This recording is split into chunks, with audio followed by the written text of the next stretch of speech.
The reason I took the job was simple. Architecture school is expensive, and I needed tuition money.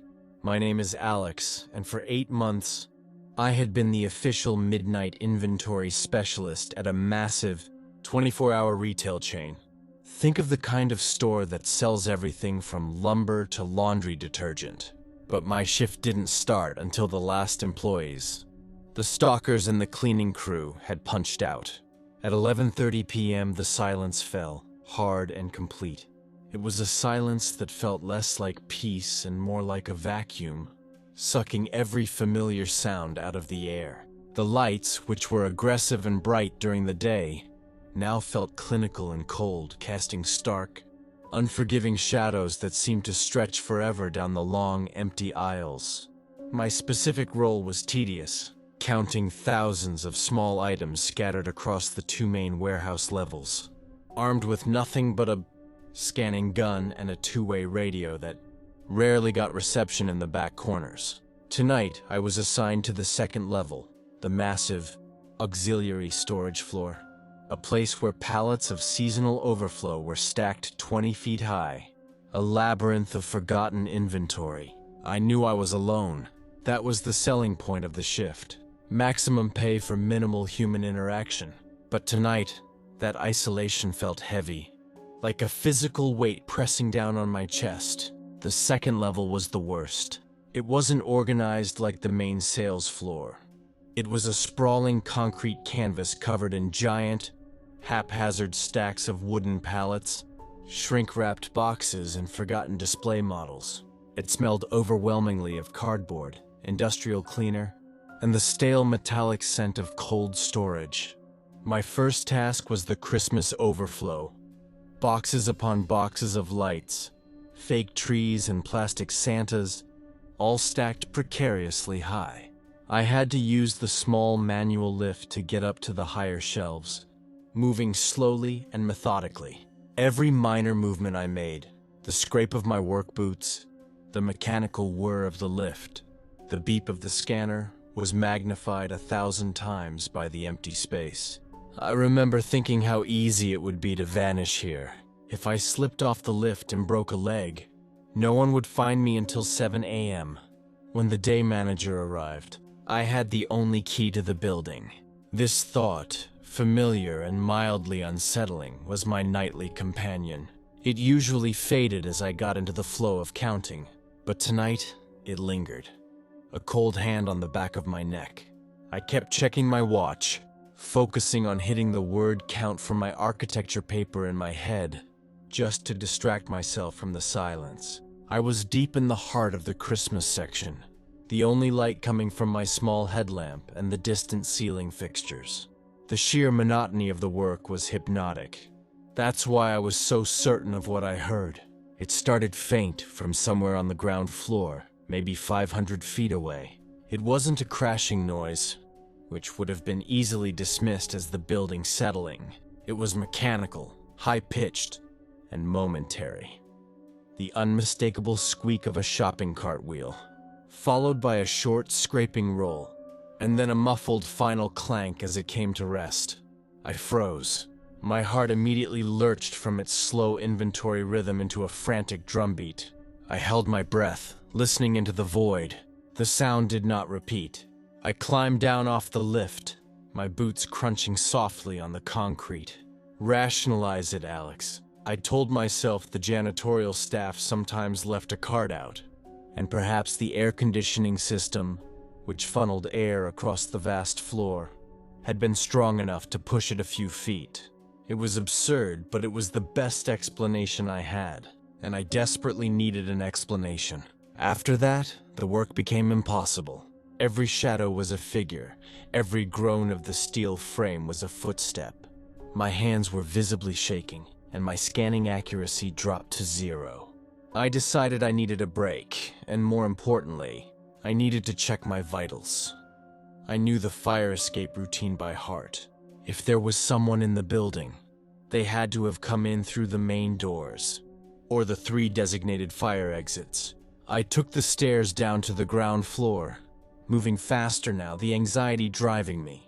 The main customer doors were triple locked, secured by steel bars. Check. The employee entrance, bolted, chained, and dead. Check.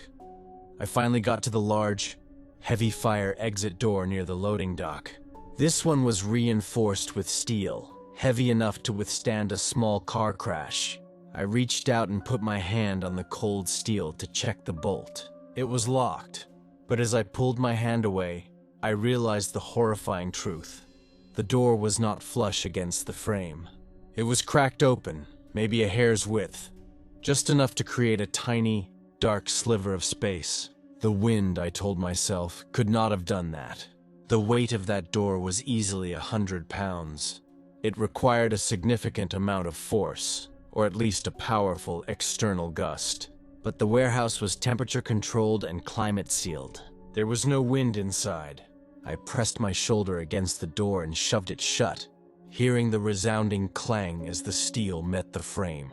I slammed the deadbolt home twice just for the perverse comfort of the sound.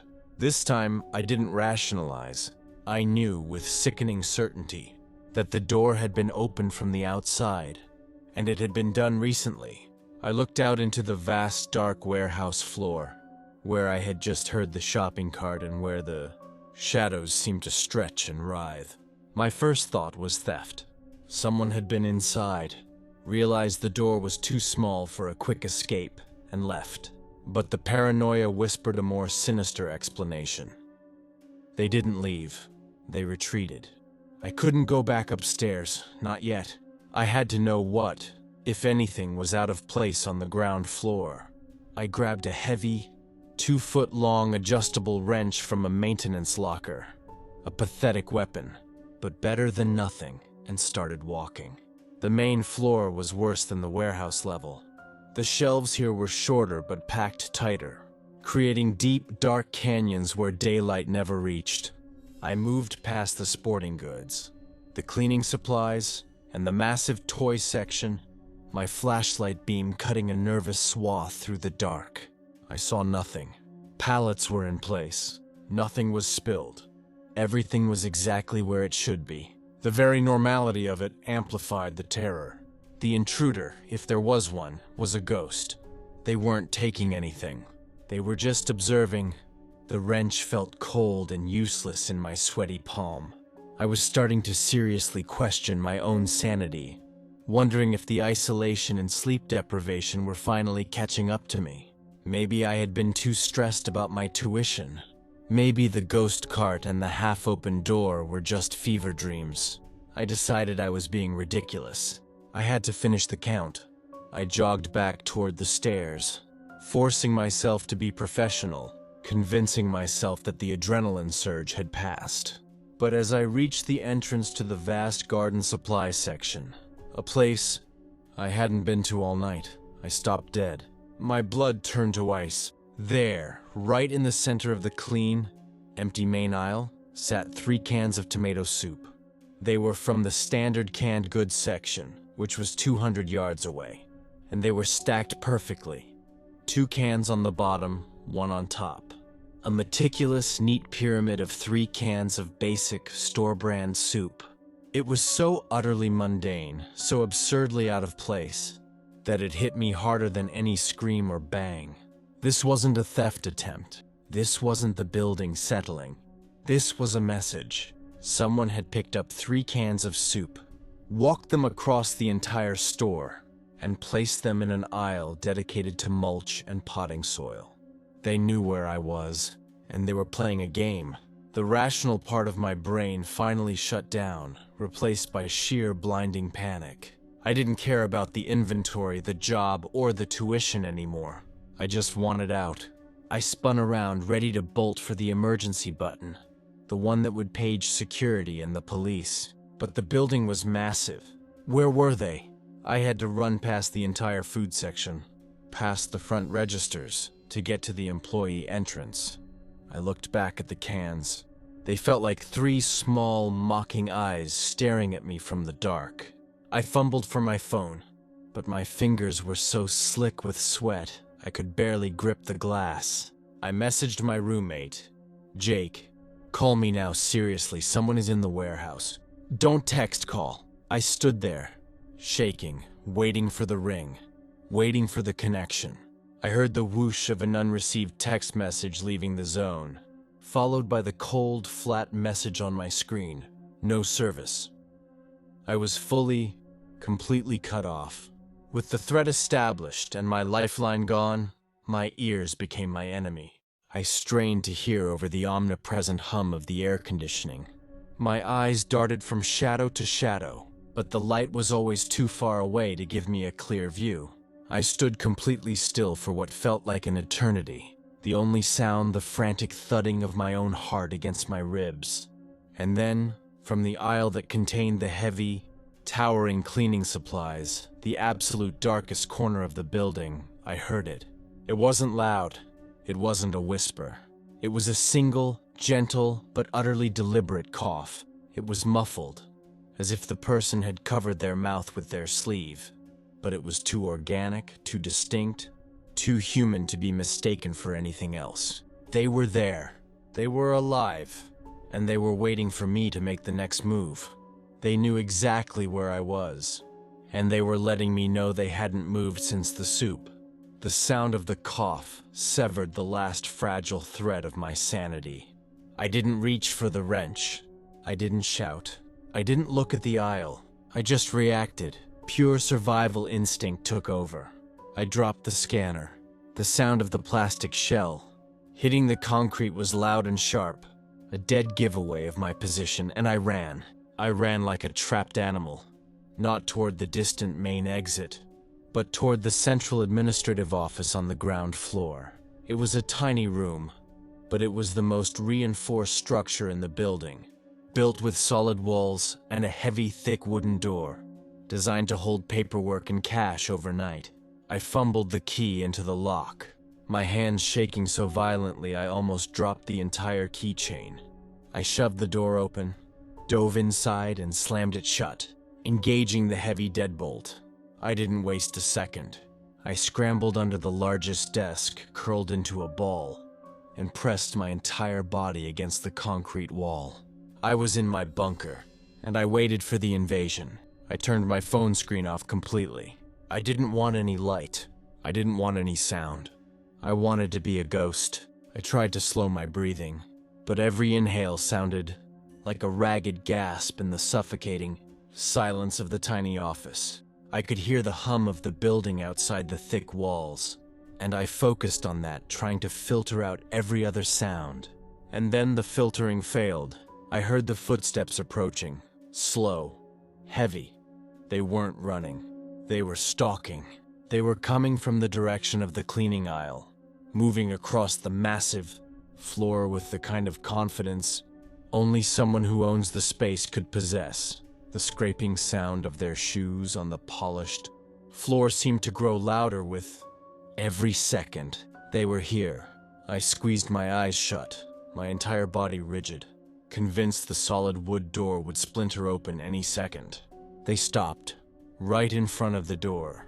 I could have reached out my hand and touched them through the wood. There was a silence so profound, so heavy, that it felt like a physical weight crushing my lungs. I waited for the knock, for the shout, for the sound of a crowbar hitting the wood, but there was nothing. Just the absolute silence, broken only by the distant, tireless hum of the machinery. I tried to hear their breathing, to determine if it was one person or two, but the heavy wood absorbed the sound. I began a torturous calculation in my head.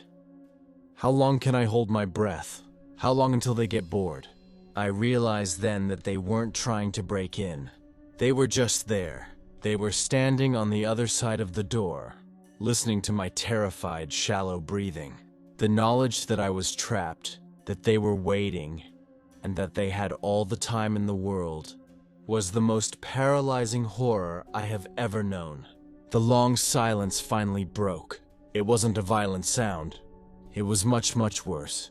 Just above the area where I was hiding, near the frame of the door, I heard a quiet, focused scraping. It wasn't the sound of metal trying to pry the wood. It was the sound of something soft but intentional. A thumbnail. They were running their fingernails against the wood paneling, slowly, methodically, just loud enough for me to hear. It was a gesture of absolute confidence. "We know where you are. We're right here, and we aren't leaving." It felt like they were marking me, like a hunter carving a notch into a tree. The sound stopped just as abruptly as it started, and then the slow, scraping footsteps began again, retreating back into the vast, dark labyrinth of the warehouse floor. They were leaving their station. I didn't move. I couldn't move. I stayed under that desk, wrenched tight in my hand, listening to the echoes fade until the first light of dawn. The next hour was the longest of my life. I couldn't trust the silence. Had they truly left? Or were they waiting around the corner, waiting for me to emerge? I had no way to know. The anxiety was a cold, constant wave, washing over me in the dark. I focused on every sensory input.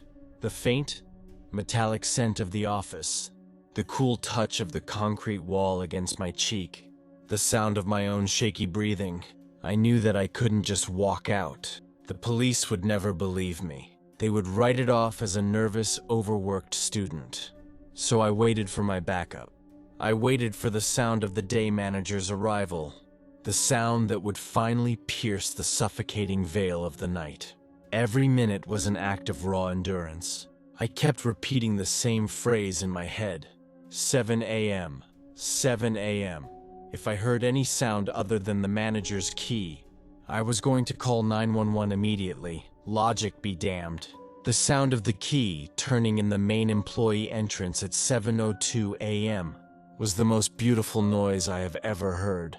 I crawled out from under the desk, my legs stiff and shaking, blinking hard at the weak morning light filtering under the door. I threw the deadbolt, wrenched the door open, and ran into the arms of a bewildered day manager named Tom. I was pale, sweaty, and incoherent. I handed him the wrench and the keys. He tried to calm me down with platitudes about stress and caffeine, but when I pointed to where I had dropped my scanner and the scattered trail of my frantic footsteps, he saw the reality in my eyes. He called the police immediately. 2 officers arrived and, with Tom, conducted a systematic search. They checked every door, every window, every pallet. They found the abandoned scanner. They found the open maintenance locker, but they found no forced entry. There was no sign of a second person in the building. They wrote it up as a non-crime, likely a mistake in the night security's locking procedure that had spooked a nervous employee. I was devastated by the dismissal, but I was alive. Tom offered to walk me out. I was retrieving my discarded belongings near the loading dock when I saw it. The large, heavy steel door, the one I had pushed shut and deadbolted, was perfectly clean. Tom must have wiped it down when he started the morning routine, but near the base, written in a clear, deliberate script across a thin film of settling warehouse dust, was the message. It was written at eye level, where I couldn't possibly have missed it had it been there before. It was a sign-off, a personal message just for me. Tom saw my eyes widen and looked at the door, then his face went instantly slack. It took all my strength not to scream. I never went back to that job. I sold the wrench, I changed my apartment, and I started sleeping with the lights on, because the police were wrong. They didn't break in. They were inside the entire time, waiting for me to start the count, and that message proved it.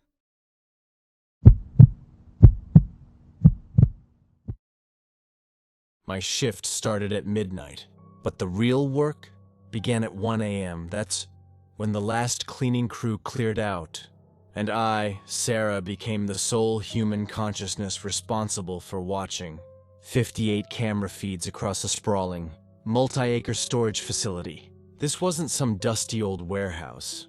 This was a modern corporate self-storage hub, guarded by automated gates, high-voltage fencing, and a state-of-the-art monitoring system. My post was a small, windowless office tucked away in the main administrative building. I was surrounded by a wall of high-definition screens, showing a silent, brightly lit world of locked roll-up doors and empty asphalt lanes. The job was mind-numbingly boring. Most nights, Nothing moved but the automatic rotation of the high-mounted PTZ, pan tilt zoom, cameras. I used the time to study for my coding exams, relying on the aggressive alerts built into the system that were supposed to notify me of any unauthorized motion. I felt safe, almost invincible, sealed off behind steel doors and monitoring every single square foot of the property. The only sounds were the soft hiss of the server racks behind the wall and the constant, clinical whir of the cooling fans overhead. The facility was designed like a small, sterile town of lockboxes. There were 3 main blocks, A, B, and C, each divided by a wide, empty asphalt drive.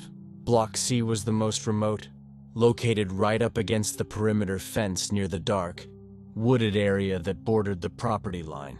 It housed the largest units, the kind of storage spaces reserved for small businesses or those moving long distance. That section was always unnerving, not because of the people, but because the lights there often flickered due to being at the end of the line. I always kept the main 4 feeds of Block C prominent on the central monitor, just in case.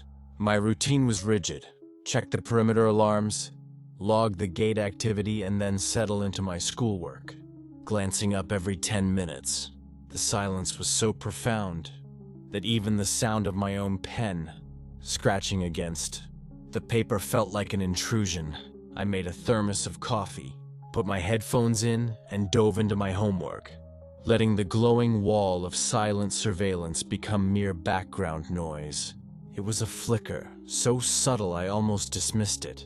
I was trying to debug a section of code when my eyes drifted to the monitor wall. In the feed from camera 47, which covered the furthest, darkest corner of Block C, there was a momentary flash, a quick horizontal smear of black and white, static that vanished before I could fully register it. A technical error, I immediately concluded. It happens sometimes with the older outdoor cameras, especially when the temperature dropped. I logged the incident, made a note to call maintenance in the morning, and tried to refocus on my code. But the incident had broken the spell of my concentration. Now, every 5 seconds, my eyes darted back to camera 47. I felt a slight spike of irritation, not fear. I hated when the tech was unreliable. It was the only thing that could ruin my perfectly isolated night. I pulled up the feed from camera 47 to a full-screen view on my auxiliary monitor to watch it more closely, determined to catch the precise moment of the next flicker so I could report it accurately. The second time, it wasn't a static glitch. It was something in the frame. I had been staring at the clean feed for a solid 20 minutes, and nothing was moving. Then, near the back wall of Unit 59, I saw a shadow. It was a tall, thin, vertical shadow, definitely darker than the surrounding ambient darkness. It wasn't moving, but it wasn't supposed to be there. I immediately checked the camera. Angle of camera 47. It was an unobstructed view of the storage unit wall, backed by a wide, empty gravel space before the fence. There were no poles, no boxes, and no vehicles that could cast such a long, narrow shadow in that location. Furthermore, the single fluorescent light fixture above that unit was bright and steady. A cold dread, far beyond mere irritation, began to pool in my gut. I reached for the PTZ controls and slowly, meticulously, began to zoom the camera closer to the area where the shadow lingered. I was moving cautiously, almost afraid of what the enlarged image would reveal. I felt the familiar adrenaline kick, a feeling I hadn't experienced since my basic security training simulations. As the camera zoomed, the shadow resolved into a distinct shape. It wasn't a shadow, it was a person. Tall, abnormally thin, and wearing what looked like dark, loose-fitting clothing, or perhaps just rags. The resolution wasn't perfect, but I could clearly make out a head, shoulders, and legs. The figure was completely still, pressed flat against the wall of the storage unit, standing in a small gap between Unit 59 and Unit 60. I hit the system alert button. Immediately, a shrill, piercing electronic alarm that sounded only in my small office and at the external monitoring company downtown. Unauthorized person, Block C, Unit 59 vicinity, I whispered into the desk microphone, my voice dry and shaky. I knew the response protocol. The monitoring company would dispatch local security, who would take 20 minutes to arrive. 20 minutes. In the meantime, I was the only witness. I stared at the frozen image, trying to decide if the figure looked threatening or just lost. It was too unnaturally still to be either. It was waiting.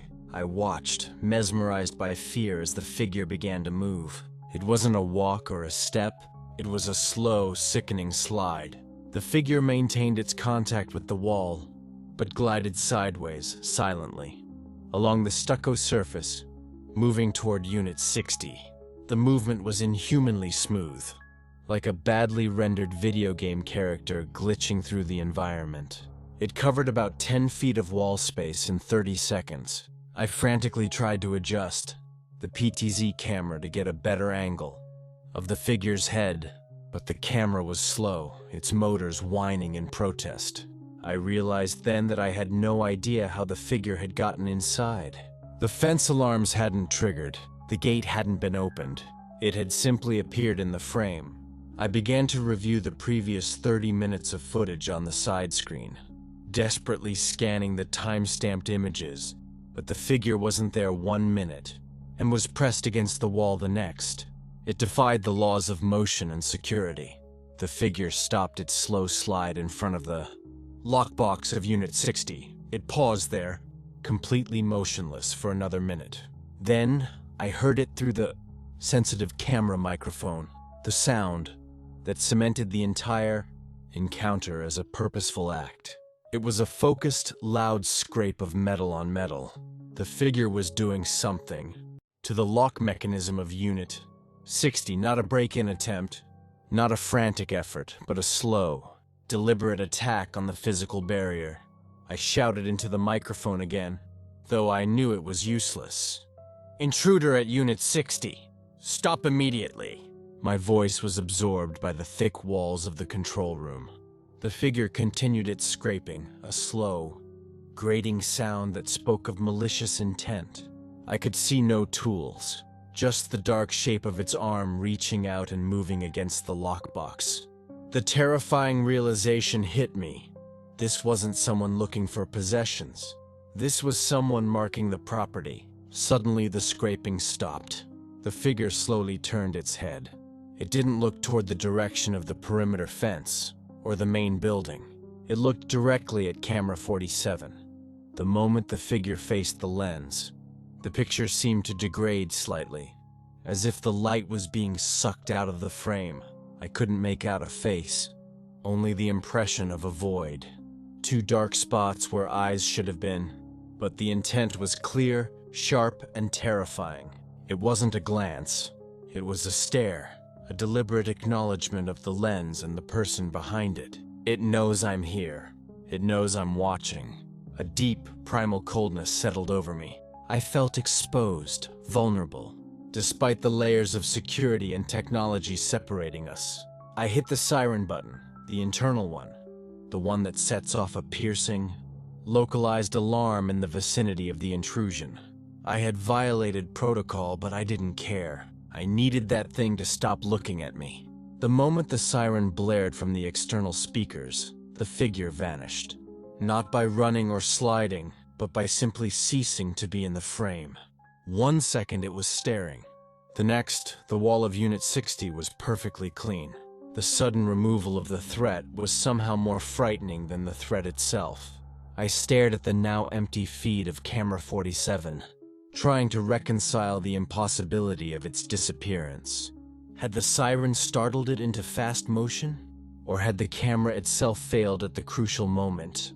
I quickly toggled through the neighboring cameras in Block C, feeds 48, 49, 50, all silent, all showing nothing but empty lanes and locked doors. The figure was gone. I called the external monitoring company again, yelling into the phone about the siren and the disappearing intruder. The operator was curt, confirming that security was 10 minutes away, and reminding me harshly not to activate the siren unless I had visual confirmation of a breach, a reminder that felt utterly ridiculous, given what I had just witnessed. I was slumped in my chair, trying to gain control of my breathing, when the figure reappeared. This time it wasn't on the distant feeds of Block C, it was in Block A, the closest section to my administrative building. The sheer speed of its transit across 3 entire parking lots, over asphalt past buildings, was impossible. Camera 12, a wide-angle feed of Block A's main avenue, captured it perfectly. The figure was walking now, not sliding but moving with a stiff, unsettling gait. It was a rapid, inhuman stride that suggested intense urgency. I slammed my hand on the desk, shouting, "How did it move that fast?"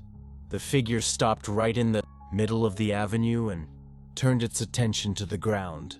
It bent down, and the gaunt silhouette seemed to become even longer and thinner as it folded over.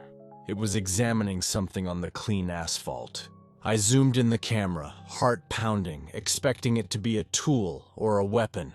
As the camera zoomed in, I saw what the figure was examining. It wasn't a weapon. It was a small, broken piece of gray plastic, the shattered cover of one of the motion sensor lights. The figure picked it up, turned it over in its hand, and then, with incredible force, flung it at the nearest storage unit door. The plastic exploded on impact. It was an act of pure, calculated vandalism and rage, directed at the facility's attempts to illuminate the area. Then, the figure moved to the next unit, Unit 09, and began to perform the same action I had witnessed earlier. The slow, scraping assault on the lockbox. I watched the live feed, horrified, but now with a chilling realization. This figure wasn't just lurking. It was intentionally trying to disable the security measures to ensure the darkness protected it. I realized the first glitch I had seen in camera 47 might have been the figure actively tampering with the wires or junction boxes. It was intelligent, patient, and methodical. I watched it scrape the lock on Unit 09 until the motion light fixture above. The unit went completely dark. It had successfully destroyed the light, creating a localized blind spot. The figure then moved down the row, destroying 2 more light sensors, plunging 3 units into total darkness. My fingers hovered over the keyboard, but there was nothing I could do. I was a helpless observer. I decided I couldn't stay seated, watching myself be hunted on screen. I stood up, grabbing the heaviest item I had, a thick, metal desk lamp, and walked silently to the control room's door. The door had 3 security locks, but only the main deadbolt was active. I slid the top and bottom bolt locks into place, hearing the loud, comforting thunks of the heavy metal engaging. The small, windowless office suddenly felt less like a panopticon and more like a tomb. I was no longer the overseer. I was the prey. I leaned against the door, the cold metal lamp clenched in my hand, listening to the silence of the admin building. I kept my eyes on the wall of screens. The external security team was now 5 minutes out. I had to hold on. Then, a new sickening phenomenon occurred, one by one, starting with camera 47. In Block C and moving systematically toward the cameras in Block A, the individual feeds began to flicker and then freeze. The last image captured on each feed remained on the screen, a silent, static photograph of an empty lane or a wall. The figure wasn't just attacking the lighting. It was attacking the network itself, cutting my eyes one by one. I watched in frozen horror as the screen feeds went dark, leaving me with 58 frozen photographs of an empty facility. The only 2 live feeds remaining were the ones that covered the interior of the main administrative building, the lobby and the main corridor. The administrative building corridor was brightly lit, clean and silent. I watched the feed of the corridor, which showed the path from the main door to my control room door. It was a long, unsettling hallway of beige walls and tiled floors. The remaining feeds were my last link to the outside, my only warning system. I watched for 5 long minutes, my eyes burning, refusing to look away, listening to the heavy silence of the office. Then I saw it. In the main corridor feed, a shadow appeared at the far end of the hallway. It was the tall, gaunt figure. It was inside the administrative building. I realized the figure hadn't broken the gate or the fence. It had found a secondary entrance, perhaps a forgotten maintenance hatch, and was now moving through the internal corridors toward my location.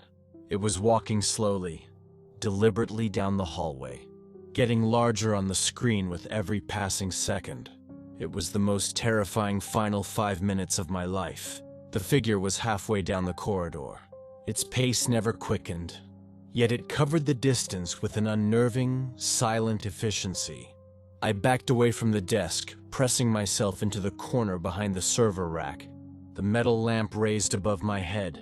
I heard the faint, high-pitched whine of the security team's approaching vehicle outside, miles away, but it was too distant to save me.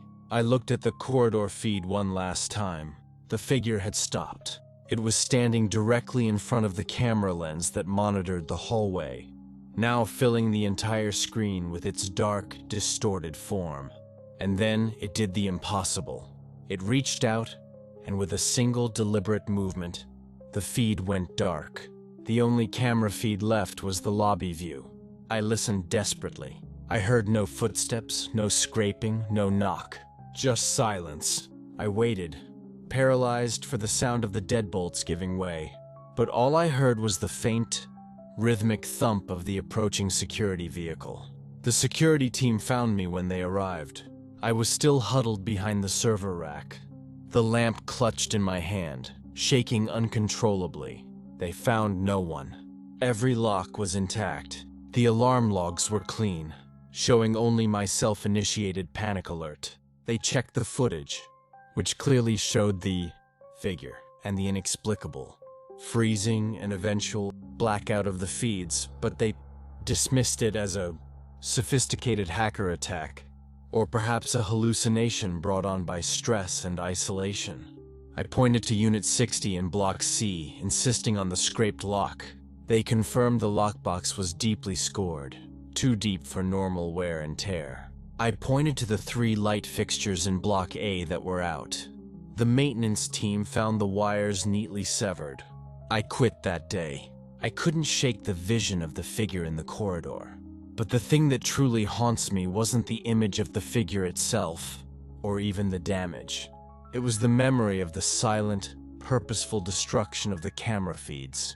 That figure wasn't trapped inside. It was the one who was truly watching. It was the one who understood the entire system. And the terrifying truth is, I still don't know if it was a person or something else entirely.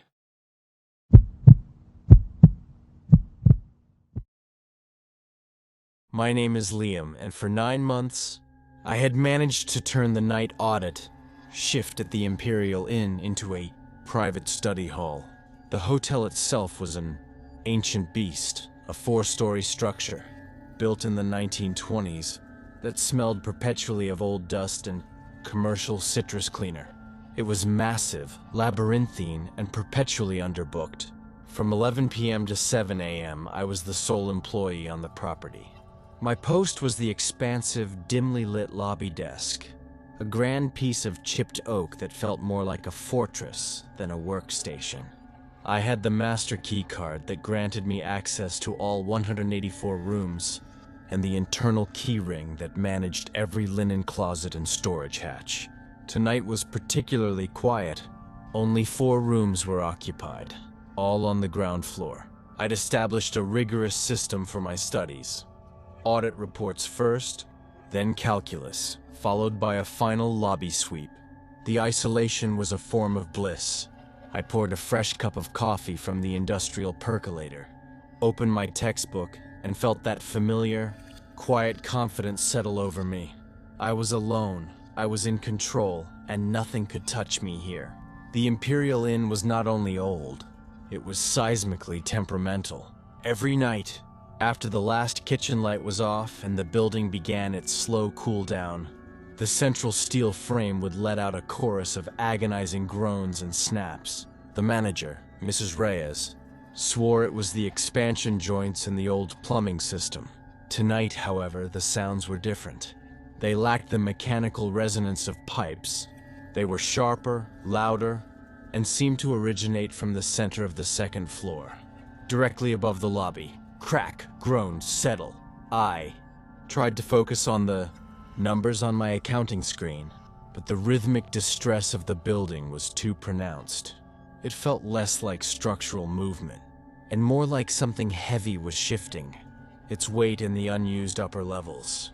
I mentally filed the noise under old building anxiety and forced myself to ignore the sensation of the vast, dark emptiness pressing down from above. My task shifted to the physical ledger, an absurdly heavy, leather-bound volume that recorded all manual transactions. It was a required step, even though all data was digital. I opened the ledger, which was always kept closed and centered on the far side of the desk. Immediately, my focus snapped. The top corner of the last page, which I had closed yesterday morning, was noticeably crumpled, folded back on itself, and smeared with a distinct, thick, greasy smudge of what looked like old oil or soot. I am obsessive about cleanliness and procedure. I knew for a fact I hadn't left this page like this. A cleaning rag couldn't have done this. The book was too heavy. It looked like someone had roughly handled the volume, perhaps while their hands were filthy. The thought triggered my first true spike of adrenaline. I smoothed the corner down with meticulous, shaking care, feeling the violation of my space. The smudge, in its sheer mundanity, was terrifying because it proved another presence had been here, touching my things in a building I was supposed to command. The persistent anxiety was amplified when the desk phone rang. Room 106, Mr. Henderson, a long-stay trucker known for his mild grumbling. I answered, my voice steady. Night audit. How may I assist you? His reply was immediate and sharp. Look, I need you to do something about the noise directly over me. It sounds like someone is trying to drag a safe across the floor up there. It's vibrating through the ceiling. It's been going on for a solid 15 minutes. My heart sank. 15 minutes. Room 106 was directly under room 206. I checked the system again. Sir, I sincerely apologize, but the entire second floor is vacant. It has to be the building's infrastructure. Infrastructure doesn't drag. Night auditor, he spat, his voice laced with annoyance and growing fear. It's a heavy, low shushing sound, and it just stopped right over my head. Go check the room, please.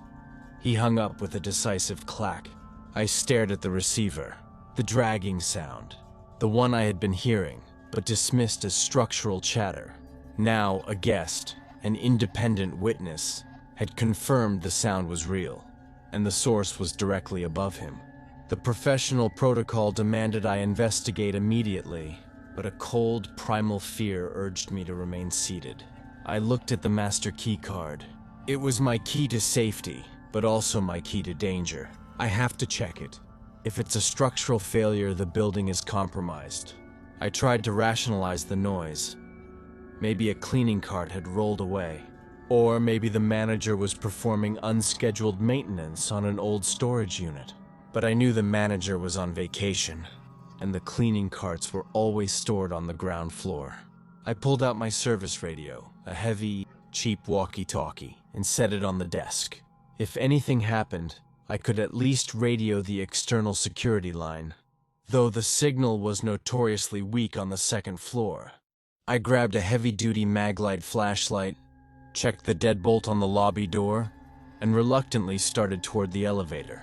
The lobby felt vast and vulnerable now that I was leaving the sanctuary of the oak desk. The ancient elevator ride was slow, its cables groaning in protest.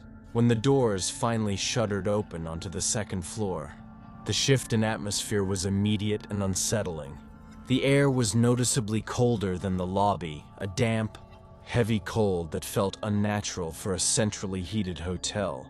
There was also a subtle, coppery scent, not like blood, but like old pennies or rusting metal. It was a smell I couldn't rationally place. The hallway was long, dim, and absolutely silent, a vacuum of sound that seemed to swallow my tentative footsteps. I walked slowly toward room 206, the source of Mr. Henderson's complaint. I pressed my ear to the door, silent. I checked the door handle, locked.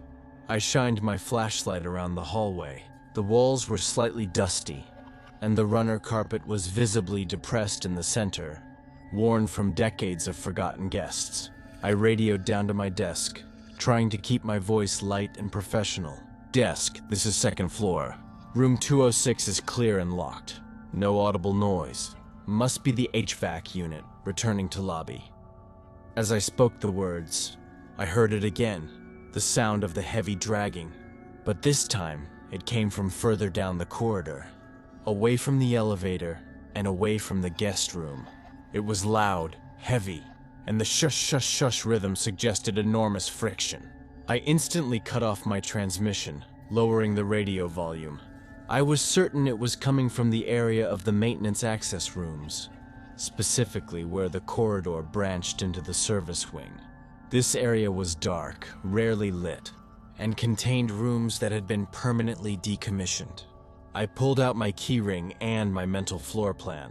The sound was centered on the maintenance service area, specifically room 214. This room was massive, designed to hold old air conditioning compressors and spare furniture. It was secured by 2 heavy-duty slide bolts in addition to the standard keycard lock. I knew the room was empty and had been locked for over a year. I crept down the hallway, keeping my back pressed against the wall, flashlight beam steady. The dragging sound had stopped, leaving behind only the cold silence and the smell of old metal.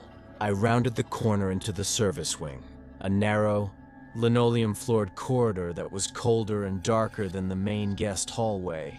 The only light came from the distant ceiling fixture. Room 214 was at the end, a heavy, unmarked door. I reached the door of 214. I stopped about 10 feet away, letting the silence settle. My professional training kicked in. I was the night auditor. I had the key. I was in control. I had to confirm what was causing the noise and log the maintenance issue. I stepped forward, took a deep breath of the cold, coppery air, and approached the door. Master keycard ready. I stood directly in front of the door, pressed my ear to the heavy wood, and listened. Nothing. Total, absolute unnatural silence. The room felt like a concrete vault. The only audible noise was the faint, high-pitched whine of the building's old wiring running behind the plaster. The silence was a lure. Just as I started to raise my hand to insert the keycard, the sound erupted, not from the structural core, but from inside room 214. It was the dragging sound, louder and more immediate than before. Shush, shush, shush. It began right at the far wall and moved with agonizing slowness toward the door. This time, the noise felt heavier, wetter, and intensely organic. It sounded less like a box of sand and more like a heavy, sodden piece of meat being pulled across carpet. I could feel the low-frequency thrum of the movement radiating through the linoleum floor, beneath my work boots. It was coming directly at the door where I stood. I froze, my hand hovering, my adrenaline spiking with cold chemical terror. I reacted on instinct, trying to assert my authority. I slammed the master keycard into the reader slot. Beep, beep, beep, red light. Access denied. I pulled it out, my hands slick with cold sweat, and tried again. Beep, beep, beep, red light. The digital system was rejecting the master key, the key that opened every other door in the building. I slammed it in a third time, pleading with the cold, unresponsive machine, demanding access. Beep, beep, beep. The red light glared mockingly in the gloom. I realized with blinding clarity that the system wasn't malfunctioning. It was being overridden. Something was telling the electronic lock that the master key, my absolute token of authority, was unauthorized. I backed up half a step and grabbed the heavy, old-fashioned metal key from my ring. The mechanical override. If the electronics failed, the physics would not. I fumbled the cold metal into the lock, twisting it hard. The key turned easily, too easily, with a hollow, useless clack. The lock mechanism felt dead, disconnected from the inside bolt, as though the cylinder itself had been removed. I tried to twist it back, then forward, desperation fueling my effort. Nothing. The heavy handle remained locked tight, the door impenetrable. I looked at the two large, heavy slide bolts above and below the keycard reader. Bolts I knew required a maintenance crew to unlock. It was a prison, and I was locked out. I stood frozen, staring at the useless lock, the dragging sound now silent, having arrived at the inside of the door. The air around the lock hole felt intensely cold, and I could feel a slight disturbance of air, a faint, thick breath coming from the other side. Then came the sound that finally broke me. It was a low, wet, guttural whisper, muffled by the heavy wood but distinct in its agony and effort. It was a long, strained, gurgling exhale, the sound of someone trying to force air past an obstruction of heavy fluid or thick material in their throat. It was not a word, but a sound of confession, of deep, internal distress, emanating directly from the keyhole. It was inches from my face. The sheer intimacy and horror of the wet, straining sound caused me to gasp and violently drop the heavy Maglite flashlight. The loud clatter of the flashlight was my cue. I didn't wait to see the aftermath. I turned and ran, sprinting down the narrow, cold linoleum corridor back toward the main guest hallway. I ran flat out, ignoring the pain in my lungs, ignoring the terrifying stillness that immediately descended on the building again. I burst into the main corridor and threw myself at the elevator buttons, stabbing the lobby button repeatedly. The antique elevator took its sweet time. I stood there, watching the corner where the service wing met the main hallway, expecting to see a huge dragging shape slide into view. The elevator doors finally shuttered and began their slow, metallic groan of ascent. The fear was no longer about a ghost or a burglar. It was about something that had the intelligence to invalidate my security and the malicious patience to hunt me. I burst out into the lobby, panting, sweating, and trembling, and scrambled behind the safety of the massive oak desk. I didn't touch the phone. I knew what they would say. I hid beneath the desk, pulling the heavy, metal cash drawer closed with a loud thunk just to assert some small measure of control. I was hyper-vigilant, eyes fixed on the elevator indicator panel above the doors. I watched the indicator light climb slowly. 1, 2. The elevator car was finally returning to its home. The heavy grinding mechanics stopped, and the car sat in the shaft, silent. I counted to 30. Nothing. I was beginning to think I had made it. The antique elevator bell rang, a loud, sharp ding that echoed through the vast, empty lobby. My body went rigid. I stared at the indicator panel. The light was now moving, descending. It moved from 2 to 1. No one had called the elevator up. The only way it could be descending was if the thing on the second floor had pushed the button after I left. It was coming down. It was leaving its area, breaking its confines, and seeking me out. The heavy metallic groaning of the cable started again.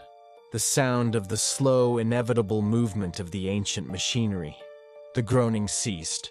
The elevator car had reached the lobby. The heavy grinding mechanism stopped, and the final cable tension settled with a sharp twang. There was a long, anticipatory silence. I squeezed myself tighter into the cramped, dark space beneath the desk, pulling a small, metal waste bin in front of my face for protection. I closed my eyes, straining to hear the pneumatic whoosh of the antique doors opening. But the doors did not open. I heard only the silence, a terrifying, expectant stillness that was worse than the sound. The silence was broken by the sound I knew too well. It was the dragging, slow, heavy, shush, shush, shush. It was not coming from the elevator doors, which remained closed. It was coming from the area right next to the elevator car, moving across the lobby carpet. It was now in the room with me. The sound was incredibly close, close enough that I could hear the faint, high-pitched squeak of the wet friction against the old carpet fibers. The dragging continued, moving slowly from the elevator car, across the public space, and stopped directly in front of the lobby desk, just 2 feet away from my hiding spot. I could hear the microscopic creak of the desk's oak frame as the weight shifted nearby. I didn't move a muscle. It stayed there, silent, just on the other side of the counter. The air in my cramped hiding spot was thick and suffocating. I focused on every minuscule sound, trying to understand what the thing was doing, but there was nothing. It was simply waiting. I was engaged in a paralyzing waiting game with something that understood the clock better than I did. I had to wait until 7 a.m. until the manager arrived. The time crawled by, one agonizing second at a time. I started calculating the velocity of the Earth's rotation, trying to distract my mind from the presence of the weight just beyond the counter edge. I knew one thing: I was not going to move. If I moved, it would move. I was a prisoner in my own fortress, paralyzed by the knowledge that my authority had been revoked and my sanctuary had been breached by something that dragged itself wetly in the dark. The sound of the day manager, Brenda, inserting her key into the front door lock was my salvation. As the heavy steel lock clicked, the silent presence in the lobby was instantly gone. I crawled out from under the desk, my entire body shaking, and told Brenda everything. We went immediately back up to the second floor. Room 214 was locked. Brenda, cheerful and skeptical, inserted her master key card. The reader flashed green, and a heavy clunk confirmed the bolt retracted. It worked perfectly. We went inside. The room was empty, clean, and utterly normal. We checked the security logs on her office computer. The system recorded no error, code for the master key, and no access attempt. At room 214 between midnight and 7 a.m., I quit that day. The thing that haunts me isn't the terror of the dragging sound or the gurgling whisper.